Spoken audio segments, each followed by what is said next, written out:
Well, it's my privilege to be able to introduce to you Phil Harrington. I don't know a whole lot about Phil Harrington. He's over there by the windows right now. I know that Phil is or was a United Methodist pastor. He has some training in a Mennonite seminary. So Phil and I weren't able to make connection. So, what does a research scholar like myself do when looking for information? Uh-oh. Well, of course I go to artificial intelligence. And so I went to my favorite, Chat GPT, which my son is a librarian at the Van Wylen Library over there, and he affectionately calls him Chad Jippity. So I went to Chad Jippity, and here's what I found out about Phil Harrington. Phil Harrington is the owner and head coach of an organization called Rusty Bells, which is a powerlifting organization that trains men. He's affectionately known as Squatzilla because of the weight that he can raise. Phil went on to work after playing football at Adrian College, and me being a retired Hope College professor, I've been to Adrian College a number of times. So I know this is all true because I know Adrian College is a real place. Phil went on to work as defensive backs and assistant strength and conditioning coach at Adrian College, another GLCA school, Knox College and Kalamazoo College. So I know this Phil Harrington is local, and I know those places. So this is true. Phil served as the strength and conditioning coach for a Huron high school. So we're delighted to have Phil Harrington here. If he wishes, perhaps when he takes the microphone, to correct any of that information, I'll leave that up to Phil. But I'm especially excited about this presentation. As a father of three sons, how many years ago now? 50 years ago, when they were young, we'd pore over those Where's Waldo books. You know those books. I never found Waldo. The kids think they did at times. How many of you have read Where's Waldo to your kids? So famous, right? Where's Waldo? Well, I'm delighted to know that I'm going to find out where Waldo is today. So without further ado, and maybe some corrections, I don't know, Phil, we welcome you to the podium and to HASP and look forward to your presentation. Thank you. Thank you, Barry. I was going to begin by poking some fun at myself, but I don't have to do that anymore. Got that covered. But there is an astrophysicist named Philip Harrington out there. You could have found him instead. Well, I'm glad that you're here too. The thing I do want to emphasize is that one way you can learn about me is look at the classes I've taught through HASP, and you'll find that I'm quite eclectically interested over a wide range of things, and I'm proud of that. I think I'll boast about that. But it also means that I'm not necessarily an expert in any of them. I choose a topic to teach about because I know something about it, and I know I need to know more. And so I would rather you consider me a co-student than a professor. I proved myself an absent-minded professor this morning. I got here at 8:45, realized I had left my book bag at home, and had to run all the way back. That's me too. So I won't be able to answer all of your questions, but hopefully I will get you a little bit in a beginning place to consider where you might want to learn some more. And that's why questions are going to be important, because it may be that there's an interest in pursuing some of these topics or some of these people we'll be talking about a little bit more in depth from an actual professional historian. And so don't ignore your questions. There are little slips of paper on each table that can be handed down, and jot down a question if it comes to mind, so that even if we don't get to it in the class or I can't answer it, we still have it on record. That will be important. I think that's all. I think let's jump in here, and let's jump in with a quiz. Start out in that way. How many of you have heard, or how many of these institutions of higher learning have you heard of before? Has anybody attended any of these institutions? That would be a real bonus point. Okay, right? I only had heard of one before getting ready for this class, doing some investigation for this class, and that's Conrad Grebel University in Waterloo, Ontario. The others I had not heard about. The top two are the only ones I know of who are institutions that are dedicated to the people they're named for. In other words, they have some reason for their name. The others are all colleges at Truett McConnell University, I think in Georgia. And I was very suspicious that someone had come up with those names a long time ago and everybody has completely forgot about it. It's a Southern Baptist college, and from what I could discover from the college, they have no real lasting interest in the Radical Reformation. These are all these names, by the way, are personages, people, leading figures in the Radical Reformation. But my census was that even definitely students, but maybe even the faculty wouldn't have a necessary much interest in these folks. So I tested that. I'm going to share the results a little bit later. But those are the folks that we will be addressing today in our class, which there was one other thing I wanted to cover, is the fact that because of today's unique schedule of having a class in the morning and a class in the afternoon, we're kind of like a workshop. And so I wanted to thank you for being willing to spend your day in the 16th century with me. And I know that it'll be tempting to say, well, I'll come in the morning and then I'll watch the video when I can later, because I don't have all day. And that's very understandable if you don't have all day. But I hope some of you can hang on after, because this is where we're getting to most of our discussion, which I'm looking forward to. But anyway, these folks represent some of those that are subject matter.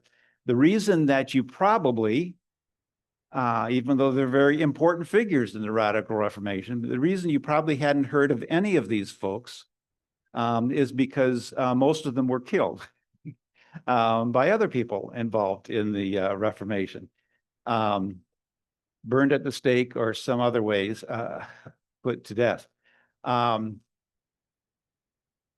This is a book called The Martyr's Mirror, and it was put together in the Netherlands couple centuries ago, and they collected all of the stories of people, not just leaders, but average church members who were persecuted or to the point of martyrdom during the Reformation. They decided to make a whole book of it and include all of Christian history. So this book includes a record of all the known martyrs in Christian history. You see my marker here. This takes us up to about the 12th century, 12th or 13th century. So you've probably heard of Fox's Book of Martyrs if you're familiar with church history. So this first section pretty much is what you would find in Fox's Book of Martyrs. And this is subsequent. And most of this, probably about this much, are the martyrs of the Reformation era, just the 16th century. This just goes through 1600. Okay. Now, that little marker here is important because this means that these are the Christians martyred by pagans or members of other religions. This section is a record of Christians martyred by other Christians. Okay. And that's what we're talking about today. This is not a scientific. I'm going to show you another pie chart that's not very scientific either, because there are a lot of other variables here. You know, a lot of these were pre-literal, and so there wasn't as much written about them as these folks. Here on some of these folks, we have some of their last statements, you know, before they were put to death. So there's a lot more information here, but still, I wanted to do this little visual illustration because it's true. It's not scientifically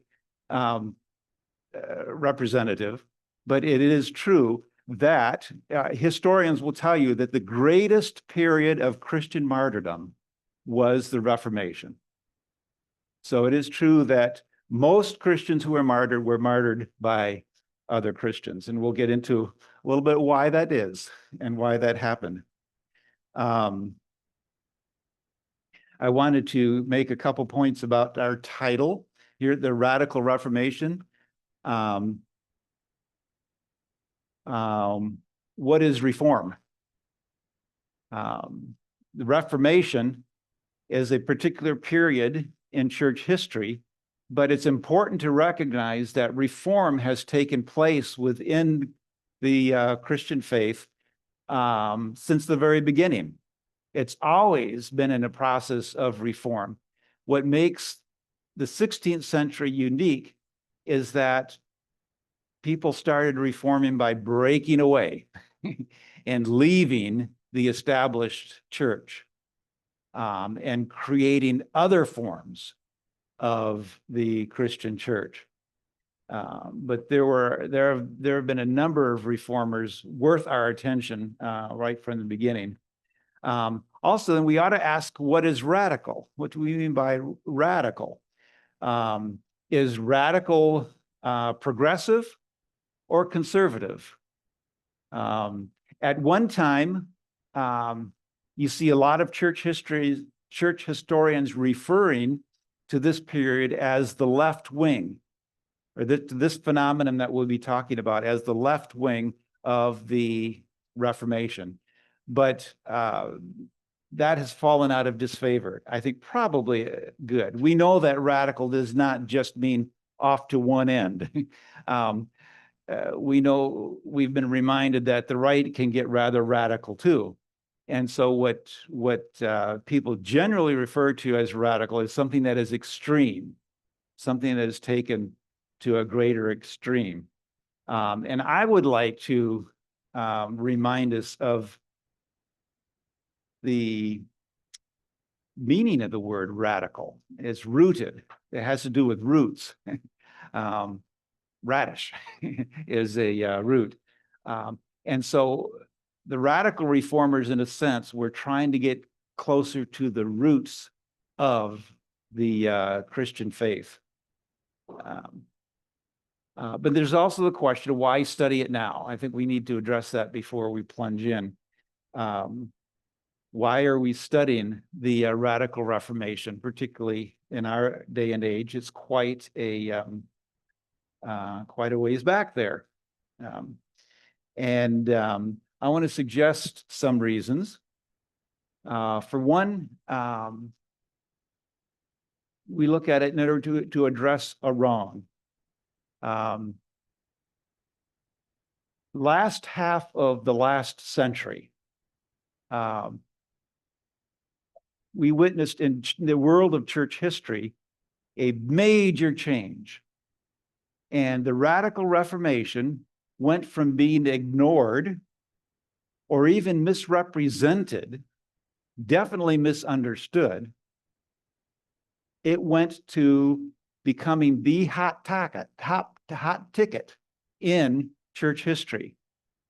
People started looking at it again, looking at it more closely, looking at it more honestly, and everybody was writing about the radical Reformation and bringing to light things that had been disregarded for a long time. However, that attention given the Radical Reformation never made it into the general population. So most of us, those list of names on the institutions, most of those are still foreign names. And so one of the things that I hope to do in this class is kind of bring some of those names into conversation again. And look exactly at what was going on in the Reformation that we don't get told about. And that will help give us, I think, a greater understanding of the diversity of religious expression throughout history, and particularly during this era of Protestant. Should we all be Catholic yet? Or, was there some purpose to the Reformation? I think that after this class, we'll have a better idea of the totality of the thinking and the action, the activities that went on during the Reformation. And that will help us recognize some of the influences on our own expressions of religion today. That some of the things that we do and some of the things we believe are connected to these folks we had never heard about.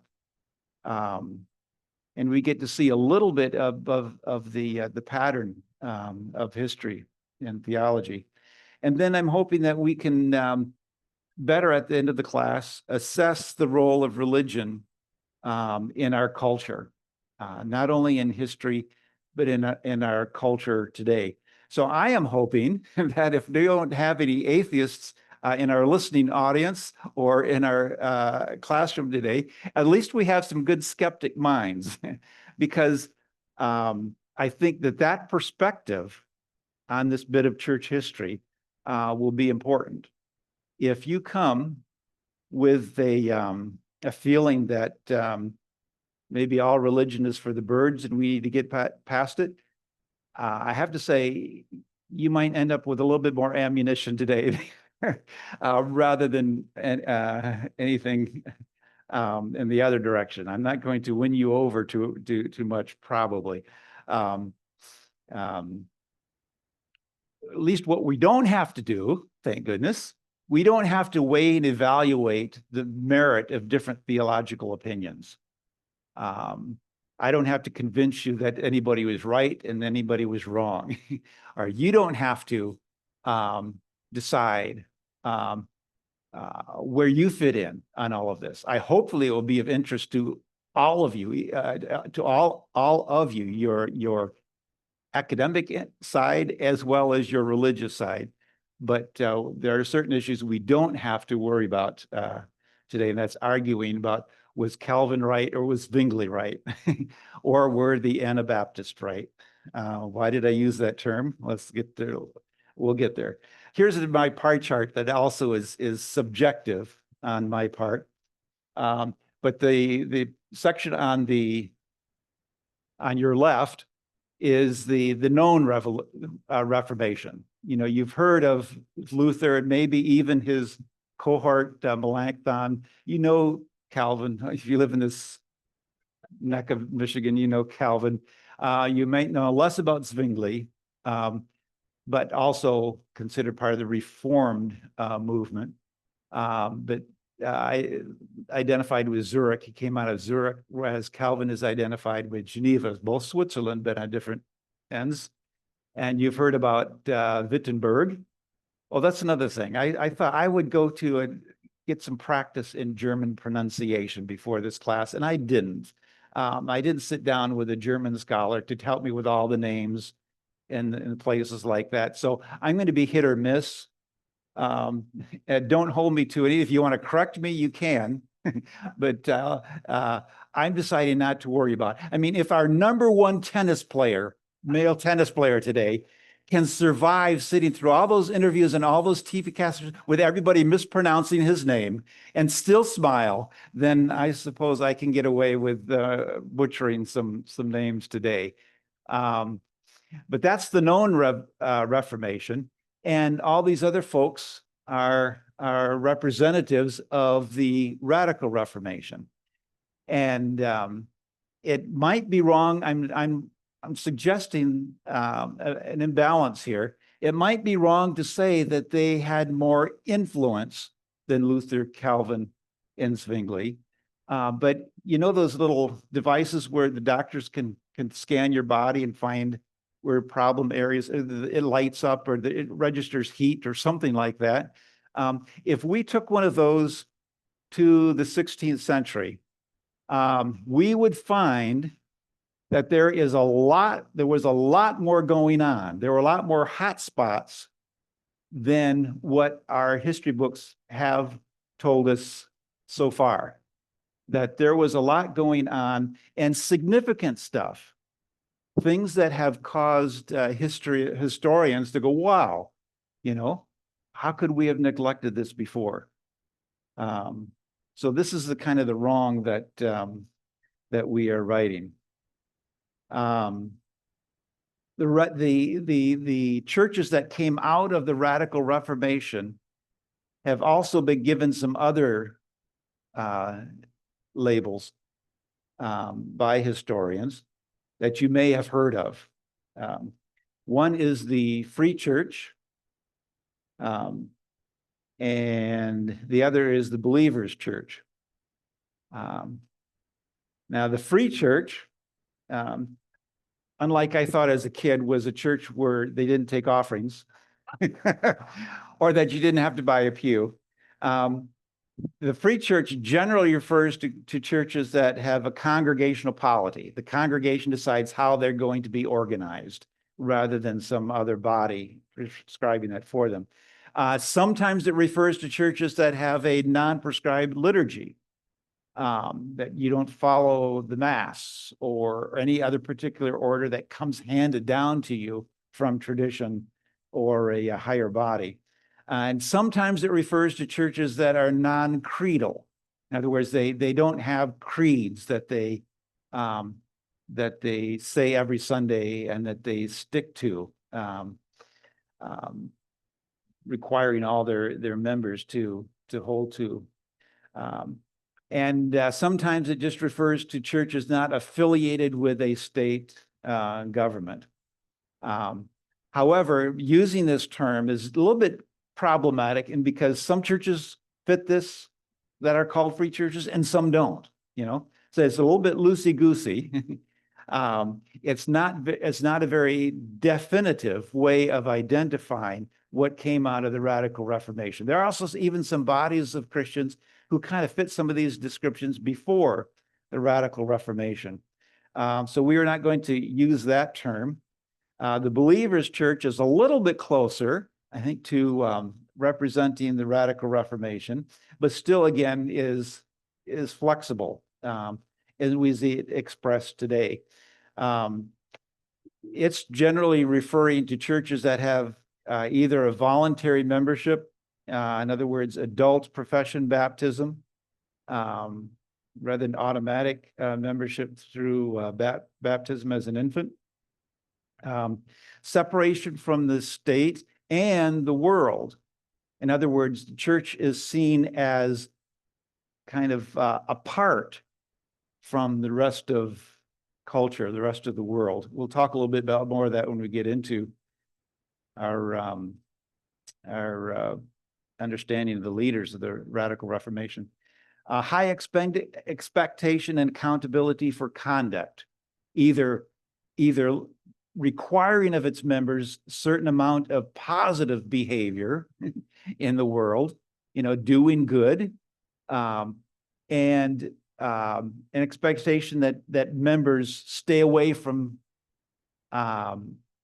certain what they consider bad behaviors. Now, there's some churches don't care about your personal life. You can go there, be active, be welcome, without anybody getting into your individual stuff. And then there are other churches who want to be a little bit more defined as a group by their behavior, common behavior. Mutual aid, taking care of the needs of others in the church, has been a big part of the churches that sometimes get called believers' church. And then the foundation of Scripture, but with the Spirit. The Reformation introduced this phrase, sola scriptura. The major reformers used it to separate themselves from the Catholic Church that was highly dependent upon tradition in addition to Scripture. And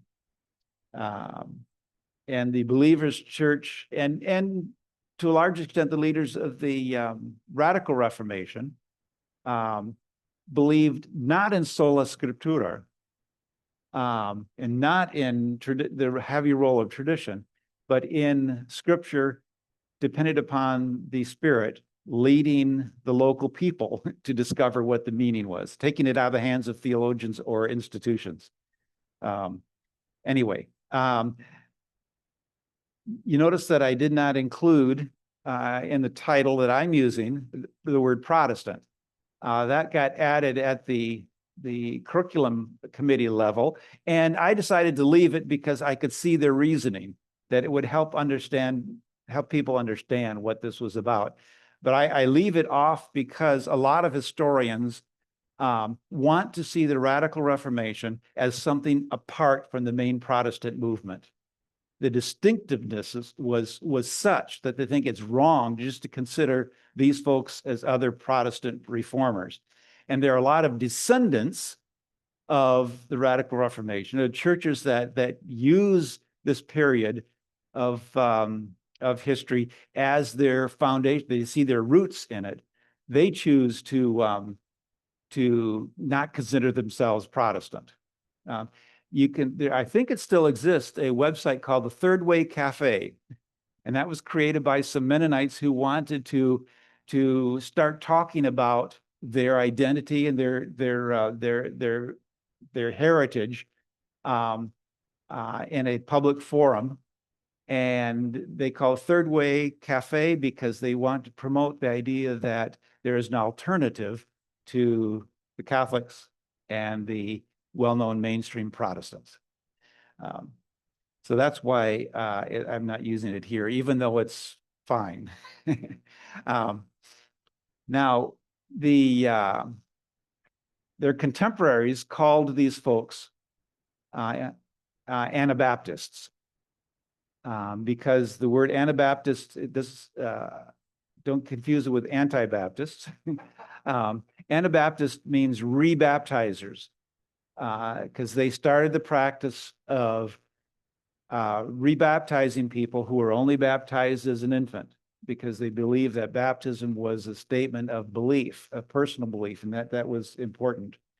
We'll get into, it was accidental, by the way. We'll mention that. They themselves just call themselves the Swiss Brethren. This was back in a time when you could include women in your brotherhood. And so we'll stick with that term. But they consider themselves the Swiss Brethren because they basically came out of Zurich, Switzerland, and their initial work was either in that immediate area or just not too far, across the border into Germany or Austria, or what was then known as Moravia.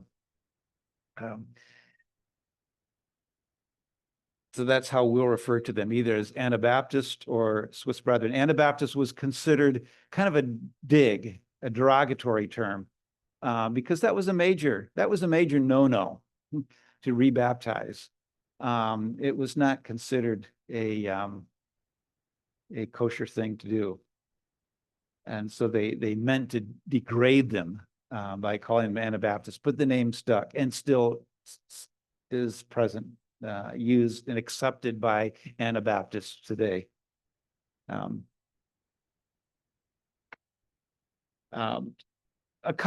of the major theological distinctives to be identified with the Radical Reformation, these Anabaptists. It was not only the issue of baptism, that it was for believers and not for infants.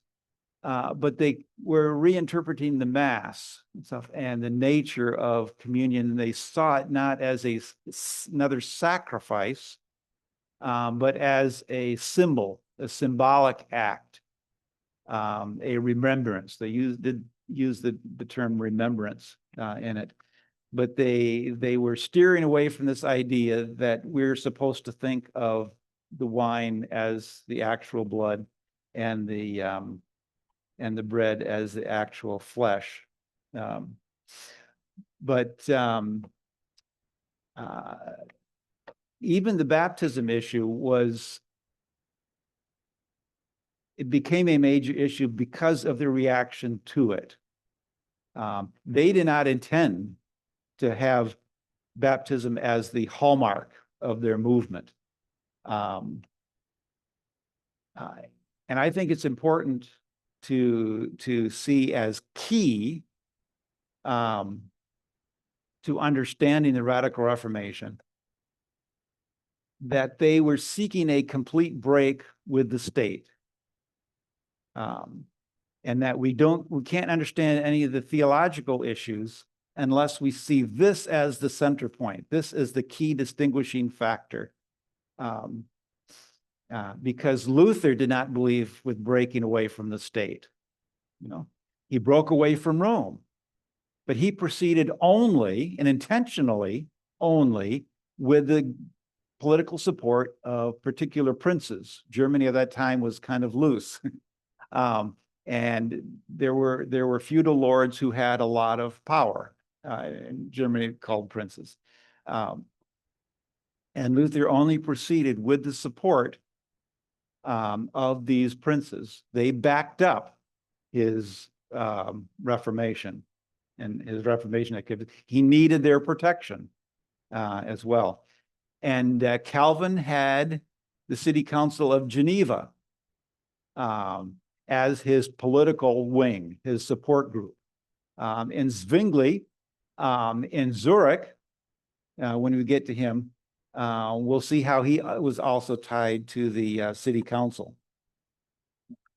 So these anything we talk about theologically, I think have got to be seen through this major separation, which was definitely very radical.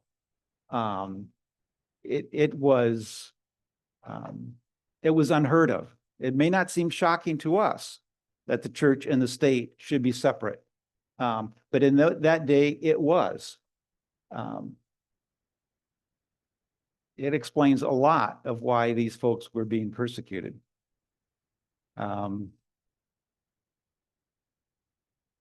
Here are some things that the Radical Reformation is not. Because that's important to notice as well, because there were a lot of movements going on. A lot of movements going on in Europe before and after the Reformation. And sometimes the radical reformers were thrown in with one or more of those groups. For example, the radical reformers were not necessarily a part of the Peasants' Revolt. You may have heard of that, the Peasants' Revolt.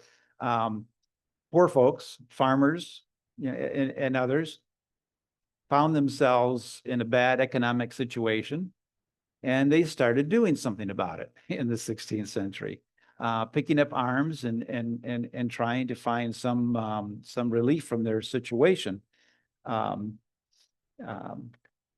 But there was no direct connection between what was going on in Zurich and what was going on in the Peasants' Revolt, even though Engels of certain historian, Friedrich Engels, Karl Marx's cohort, Friedrich Engels, talked about the Anabaptists in his review of history, and saw the Anabaptists as part of this movement of labor, the laborers against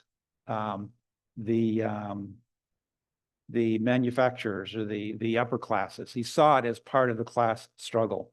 But really the only connection was that a lot of peasants took to the Anabaptist message right away, very easily. They were people he saw that the state was leaving them out, was letting them down, and the church, both the Catholic Church and the emerging Protestant churches, were leaving them out.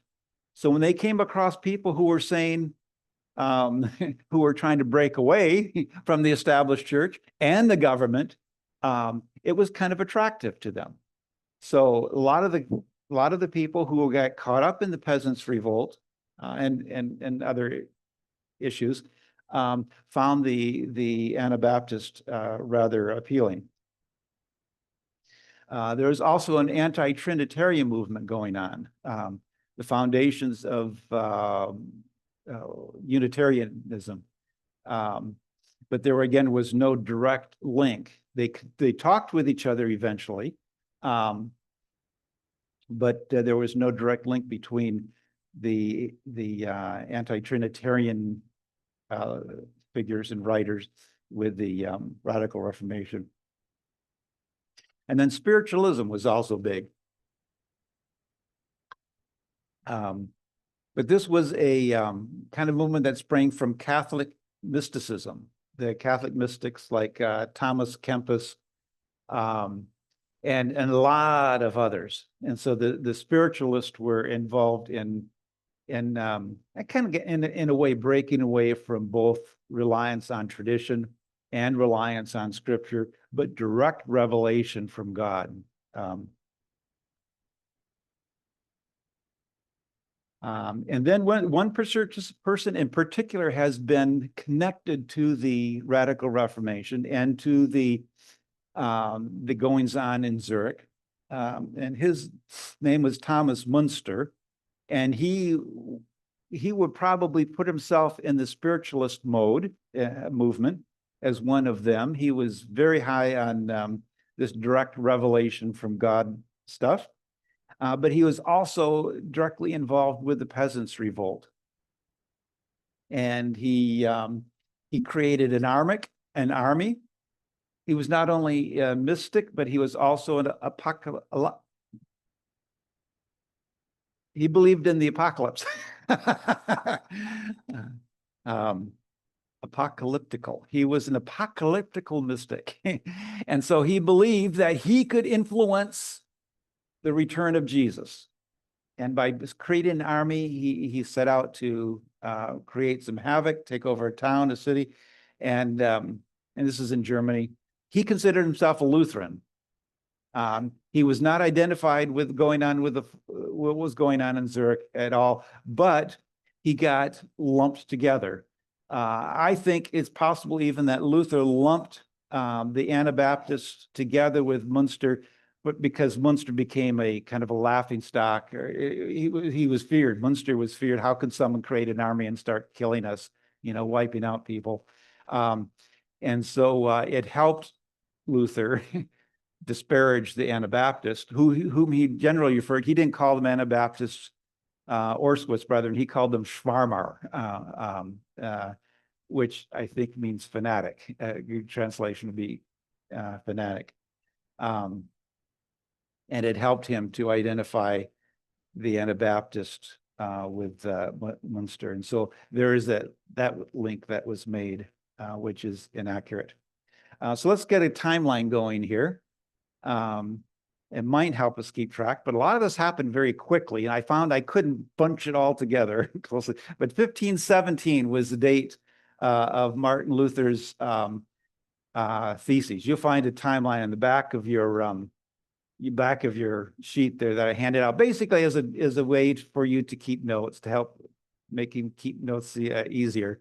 You don't even have to keep notes though, but if some topic or some name strikes you as very curious, just go ahead and circle it. And that will give us a record of where our interests lie. I hear that historians are suggesting this didn't really take place, that there was no nailing of the theses to the door at Wittenberg in reality, that is kind of a mythic story that got picked up and Regardless, there were 95 theses, so that's not fiction. And that took place in 1517, and it didn't happen out of the blue. He didn't just wake up one morning and say, "Hey, something's wrong here. Here's what it is." Both the regular Reformation and the Radical Reformation had some forerunners. I've mentioned the Christian mystics. They were influential to both the folks like Luther and Calvin, and also to the radical reformers. Thomas Kempis, I mentioned, and also there was a group of folks who called themselves the Brethren of the Common Life. The Brethren of the Common Life. That was attracting some attention and just shows that there were people thinking there's got to be more. There's got to be more about this faith business than what we have in our existing church. There was also an upswing of Christian humanism at this era. The most well-known person is Desiderius Erasmus, and he was a contemporary.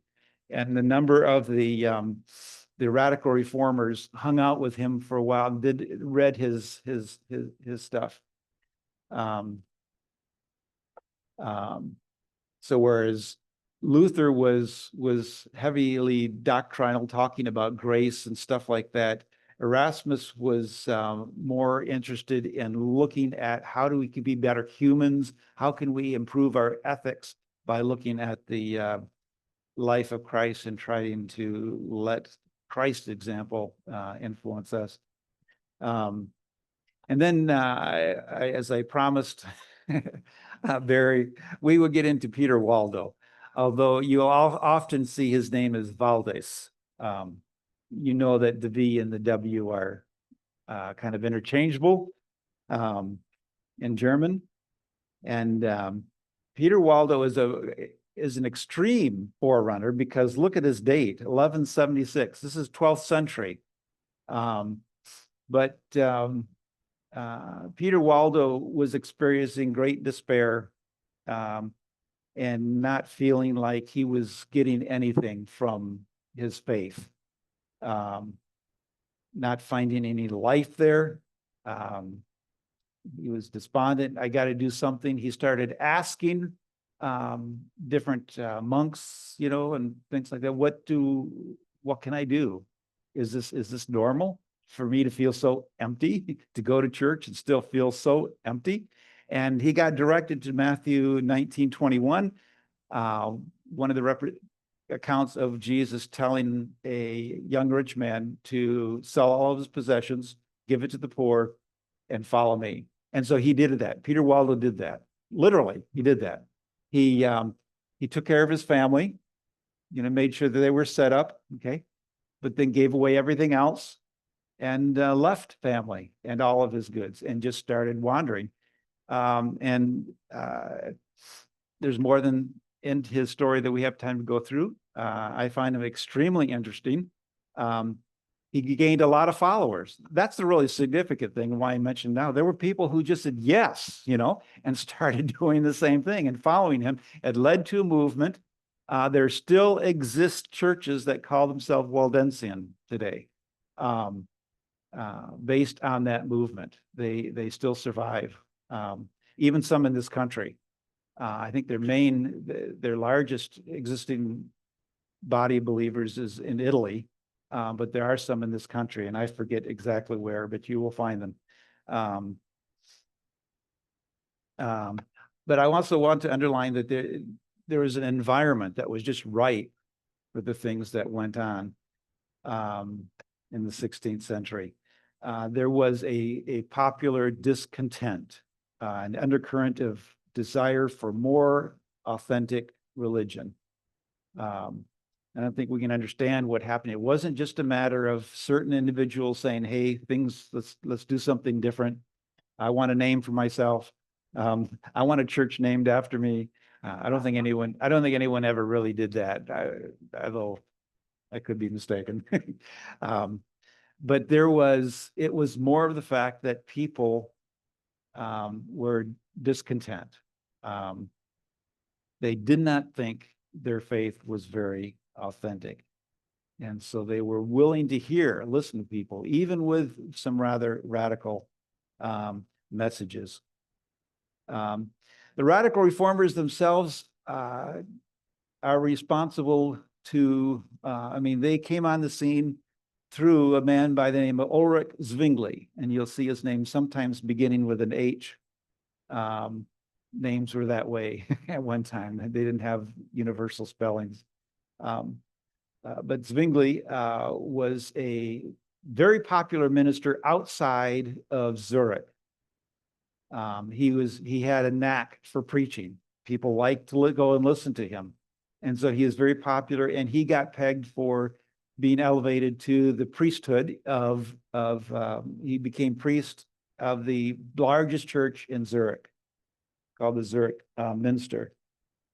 But when he began, I'm going to call him the midwife of the radical reformers. He wasn't part of it himself, but he was the midwife of the first radical reformers. He was discontent with Rome, and he started thinking about this a lot and writing about it. He didn't have a lot of direct contact with Luther, but I'm sure he was aware of Luther.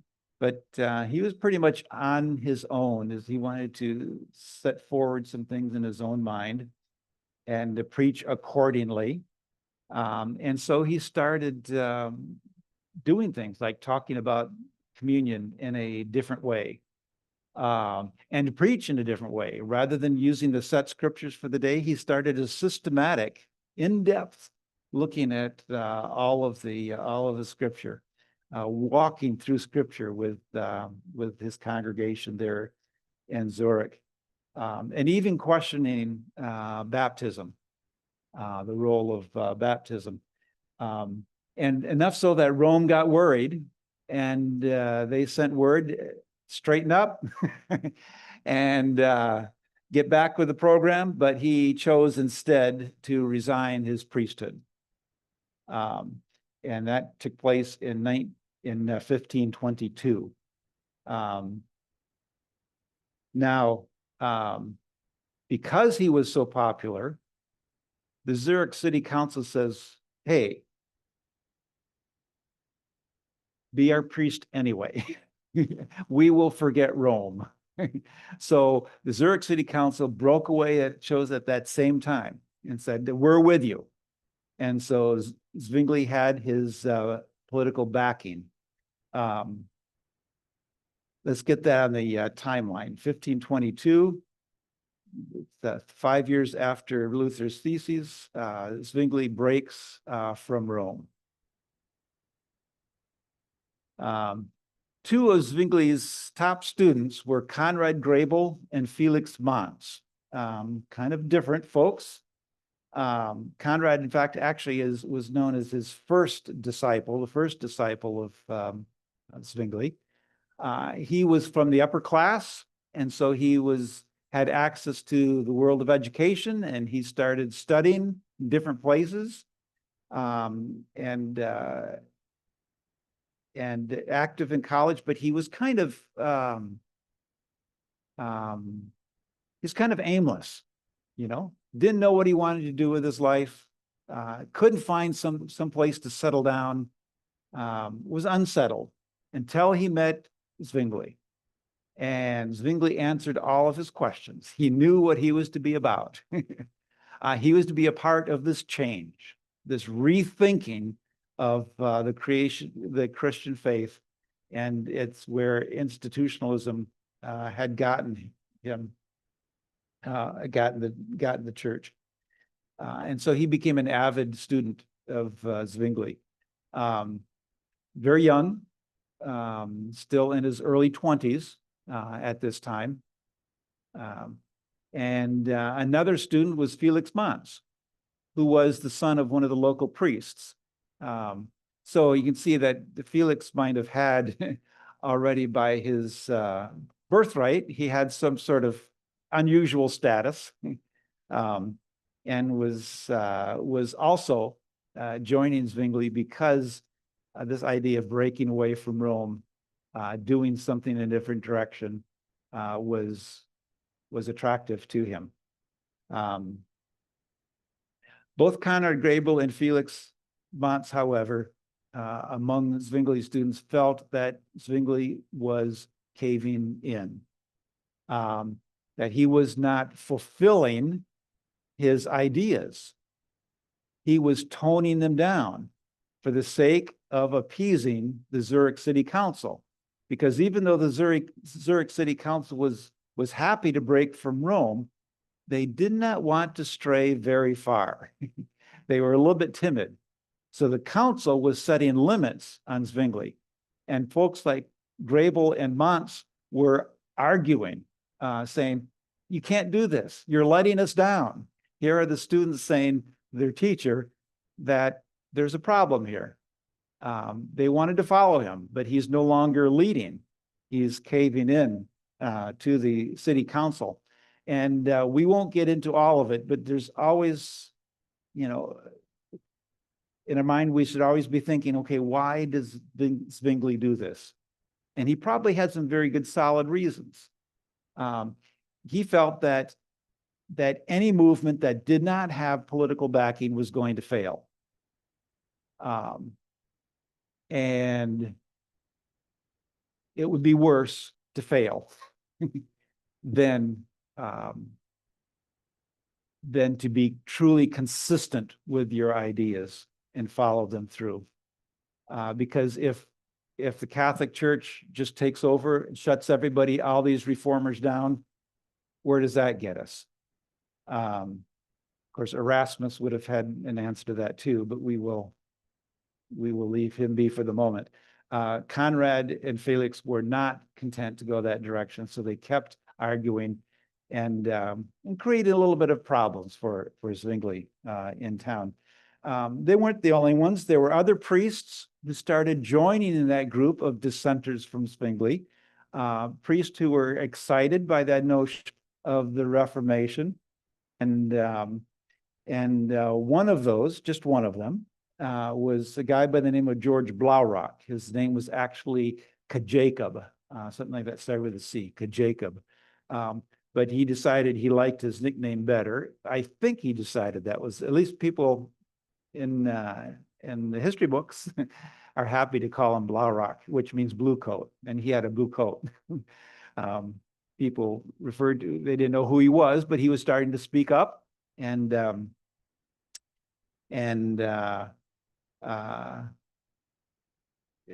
they just referred to him as the guy with the blue coat, and it stuck.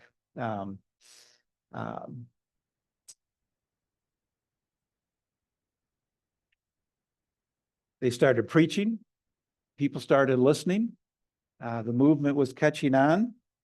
They thought one of the things that the priests who were involved in the movement did was they stopped baptizing infants. That's enough of a problem, and that's all they thought they would do. They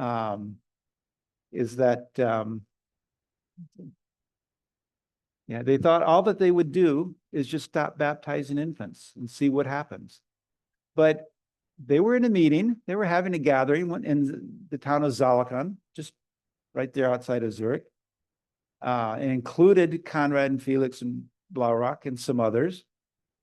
And all of a sudden, George Blaurock stood up and said, "Conrad, I want you to baptize me."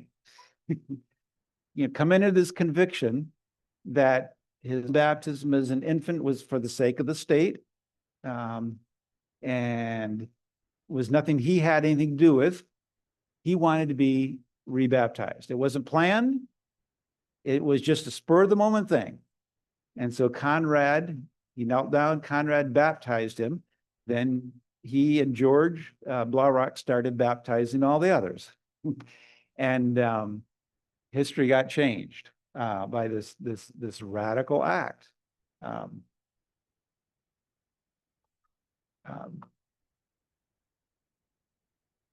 I wanted to mention again the importance of breaking from the state to this rethinking of baptism, because baptismal issue today. When do we baptize people? When they are babies or when they don't? The issue today is completely different than it was in the 16th century. There are some things that are similar. Some of the same Bible topics were brought up.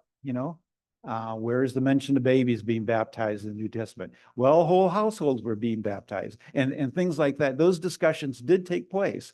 But for them, the key issue was, in their day, baptism was the way that somebody got on the government's tax rolls. The baptism was seen as much as a political act, a governmental act. They had you then when they had your name. If you didn't baptize your child, you didn't get in trouble with the church. You got in trouble with the government. So they saw as part of this unholy union, what they considered an unholy union. Baptism was very integral to that. So they were making a political act as well as a religious theological act by this act of rebaptism. And so let's get that on our timeline. That took place. It happened right about, I think the actual date was in 1525. That was right at the same time that this peasant war was going on. A major act took place in Zurich at the same time.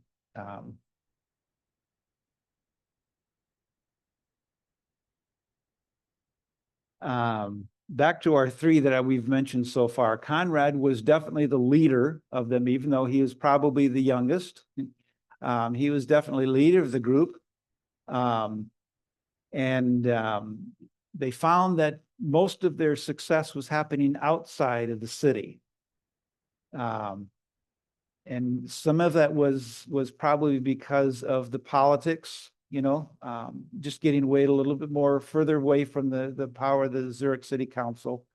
But also because Conrad and Felix, they be good theological students, they weren't good preachers necessarily. George Blaurock was a pretty good preacher. George Blaurock, kind of unlike a number of priests, did not come from a wealthy family. He was a peasant. I don't know exactly how he ended up in the priesthood, but he spoke the language of peasants and the average common person. And so George Blaurock was very important. Without George Blaurock, I don't think that Grebel and Wens could have gotten very far with the population. But people were responding to the preaching. And soon there were large communities of people calling themselves Anabaptists and getting rebaptized, and more priests rebaptizing others. It was a ignition. Things were happening fairly quickly. Before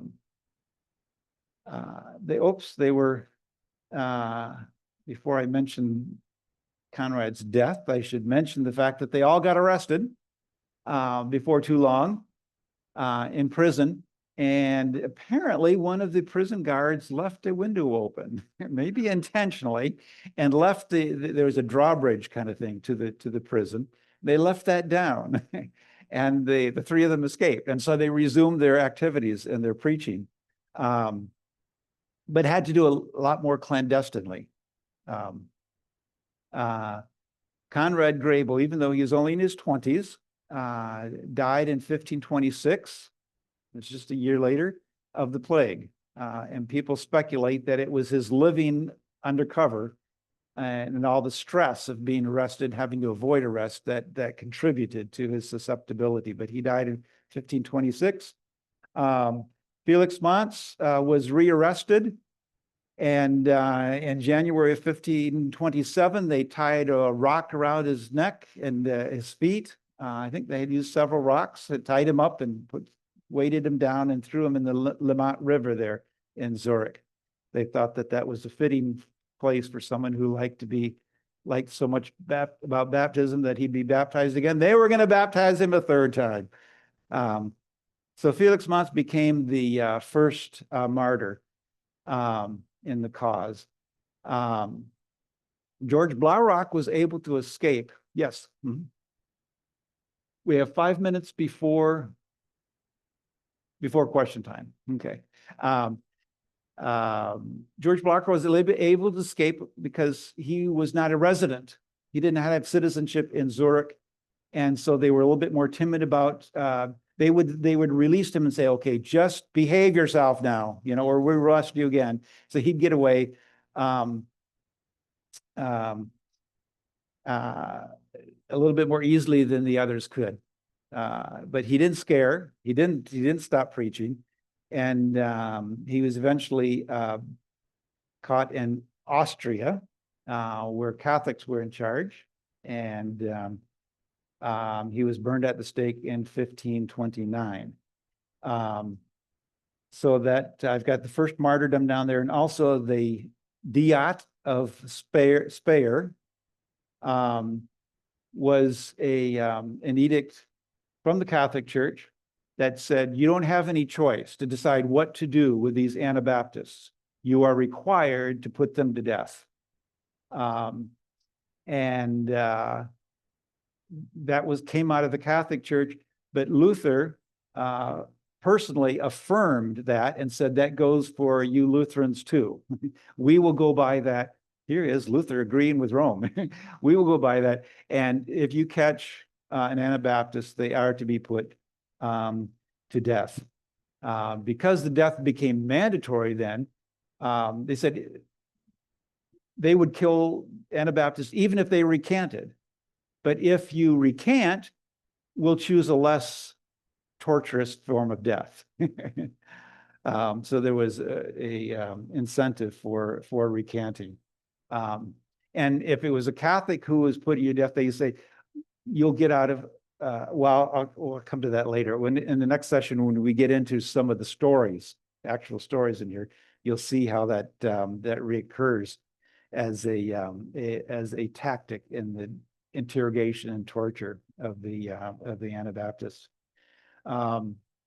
Michael Sattler was a monk who had just been raised to the level of prior of a monastery when he decided that it was time for him to leave the church.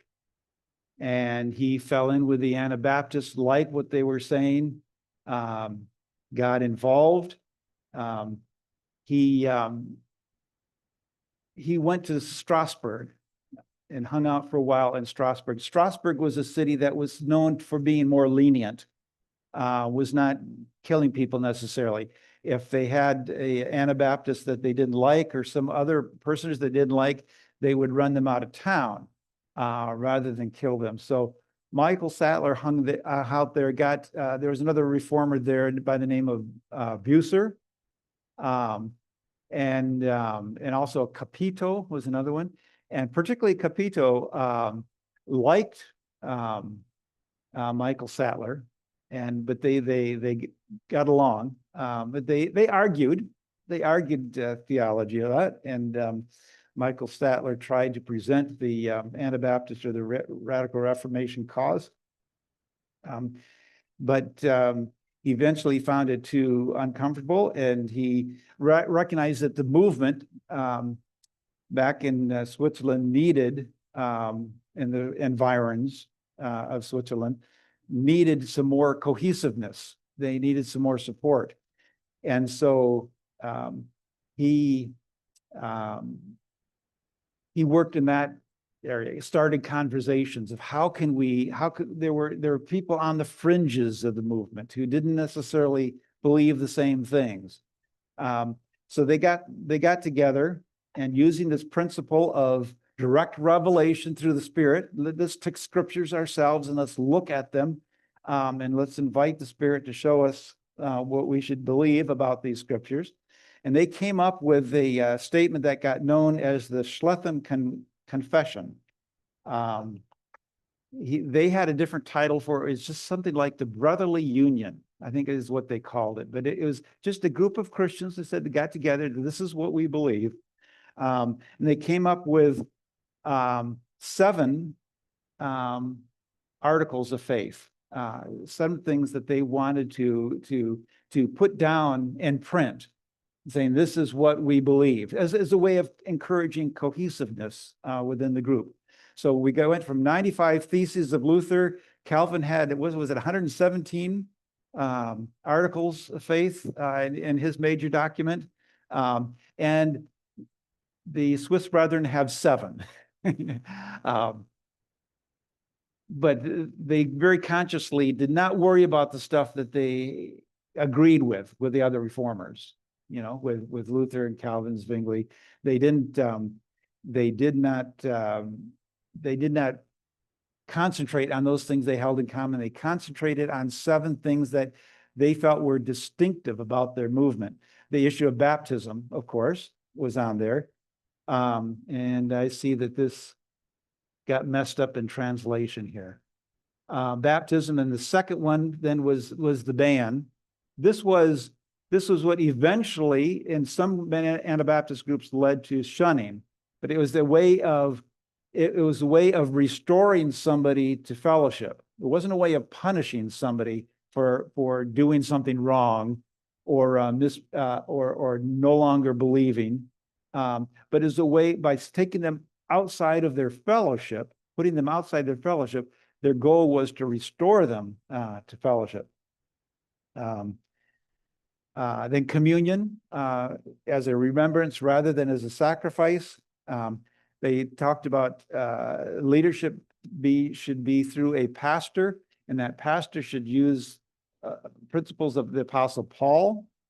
And then the issue of the sword, that the government may be maybe God's provision for the world, you know, and they need the sword to maintain order and protection, but it's not a thing for Christians to be involved in. So part of their separation from the state was separating themselves from the military.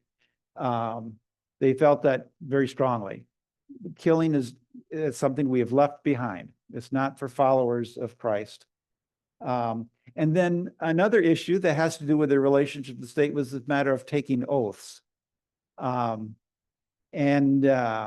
They were paying attention to Christ's comment about let your yea be yea and your nay be nay.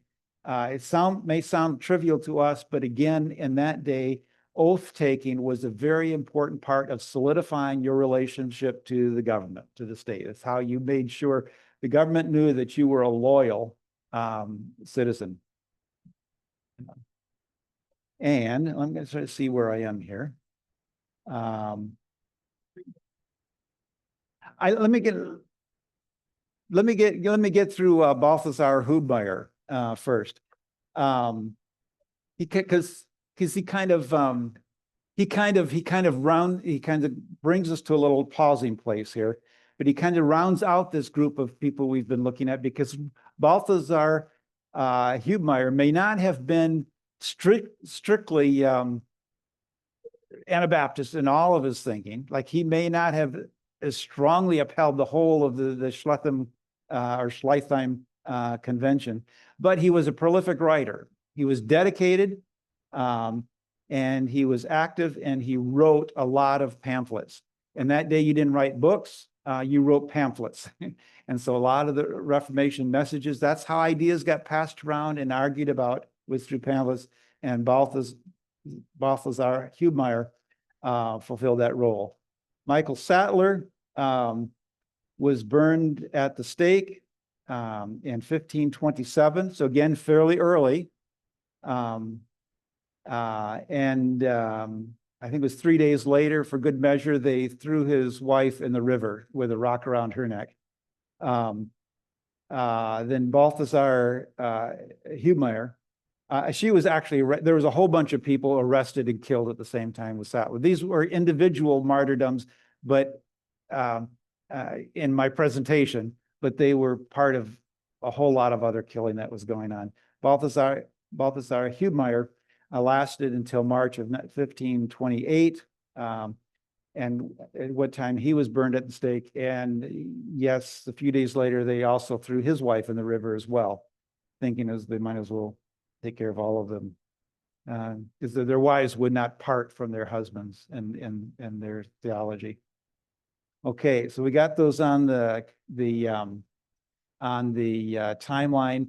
Any questions come to your mind? Yes, ahead. wait a second. Um, I'm gonna preempt and say two things.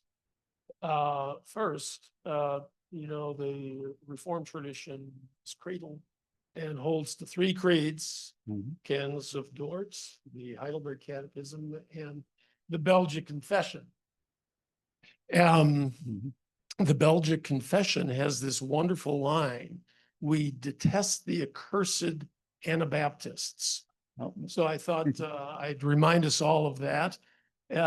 Secondly, since we're local here to this other institution up the road, Calvin College, there's this famous figure, Servetus, Yes. who Calvin burns at the stake about this time, apparently. So perhaps at some point after fielding some other questions, you can come back and tell us about Servetus, warmed by the Calvin spark, Right. as he's known. I've got a quote. I've got a quote from Calvin about Servetus. Oh, We good. might not get to the second session, but Okay, great. yeah. Since we are cut short a little bit on questions, will you just start, if we don't get them all in by 11 o'clock, will you be able to allow us some time at the yes. beginning of the second session to raise more questions? Right, definitely. And that's why you also have a place to write down the questions. So Yeah, I'm looking at several. those. I've written several and I may save them. And the second thing I want to mention to all people here, if you have your HAS badge, you can have a nice lunch at the Phelps cafeteria for $8. And, for anybody who doesn't have lunch plans and plans to come back for 1 o'clock, I recommend that.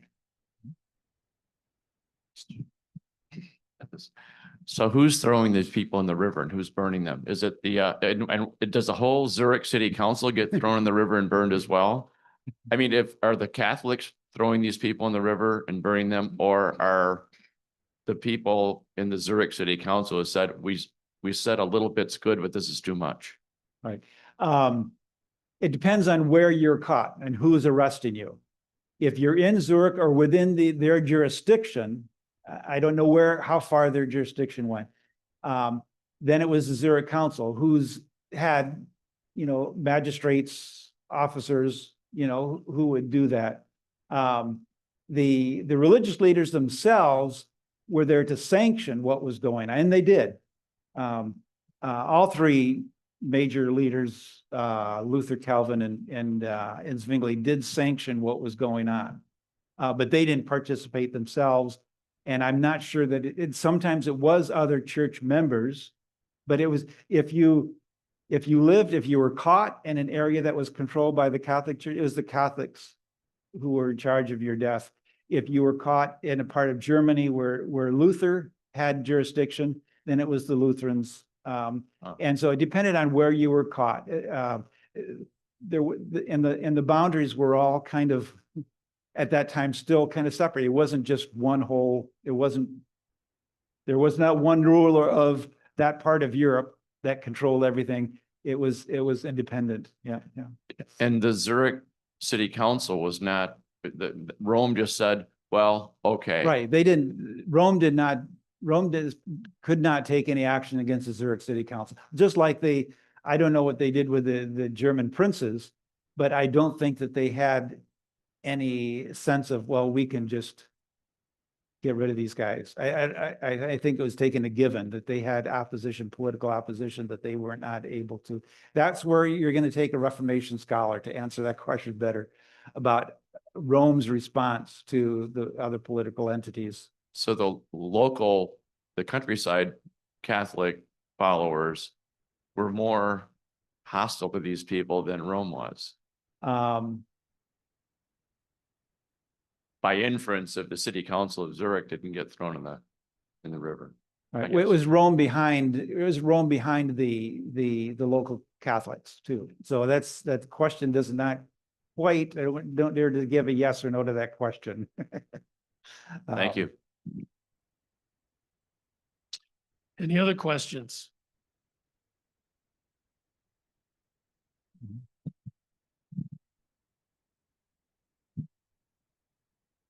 two things in it. Well, the previous thing, there was Zolicon. I don't know what was that connection? Could you replay That that? Zolicon is on the timeline because that is where that meeting took place where Blaurock said, "Baptize me," where that spur of the moment critical action took place. But it was also the first congregation, the first Anabaptist congregation got developed in Zolicon. And some historians say that was actually the first Protestant church. The one in Zolicon was the first ever truly Protestant church, because Luther didn't change the mass much, Zwingli didn't either. So they say this was the true first Protestant church in Zolicon. I miss any representation of the British Isles in this. It's all continental pretty much. The list of people you had, two sets of people in one of those pie charts, and some of those had yellow highlights and some others didn't. I'm wondering the significance of the highlighting. Oh, And on the pie chart, yeah. The yellow were the cities, Okay. and I see. the other color, the tan color, were the individuals. That's the Okay. only reason. And the reason why the Great Britain didn't have any kind of similar thing happening, it was just that Christianity was a little slower to get there, or can you explain why it was mainly there was Swiss connection center? eventually down the road with England. Okay. Some of the separatists in England came over to the Netherlands. This is still much later than basically Okay. we're going to talk Later. about today. Okay, it was Some came over to the Netherlands and checked out the Anabaptists, and some Anabaptists actually, fairly early on, there were some Anabaptists who went to England because Calvin said, "Hey, you've got some Anabaptists. You might as well kill them. You might as well get rid of them." He said, "You'll be better off burning a few Anabaptists now than suffering from all of the people that they will lead to hell and burn in hell." That was Calvin's words. Calvin did a lot of important and good things for the church. I want to mention that. It's easy in our discussion to see good guys and bad guys from our perspective. But I want us to remember this is a restorative presentation, restoring part of his reality, part of historical truth to our attention. And we have to hold all the other stuff there as well and making any kind of final analysis. This is not to create demons out of anybody. So I'm not a Calvinist, but I will not be happy if I go down in record as being anti-Calvinist and saying that he was spawn of the devil. what initially drew you to study this particular? I met some Mennonites in college. Okay, that going to Mennonite college made the big difference in your life. I went to Mennonites in Washington, D.C. Okay. In a secular college. Okay, so it was through the Mennonite connection that you got interested through the in Mennonite this whole connection, I thing. learned that there's a part of the church I never understood. Okay. And so my curiosity led me to spend a year at the seminary in Elkhart, the Mennonite seminary in Elkhart, Indiana. And from then I got involved in some work with the Mennonite church, started my ministry in the Mennonite church, even though I am Methodist. One of the ways that the Mennonites affected me was their rootedness, their sense of rootedness and their heritage in this story. That they were connected to the 16th century, and it was a living part of who they were. And I thought, gee, by tradition, I'm a Methodist, and I don't know much about John Wesley at all. So part of the effect of the Mennonites on me was to make me a better Methodist by paying more attention to my roots. Yeah. Hey, thanks so much, Phil. Okay. And we'll break now and reconvene at 1 o'clock here. Look forward to seeing all of you then. Mm.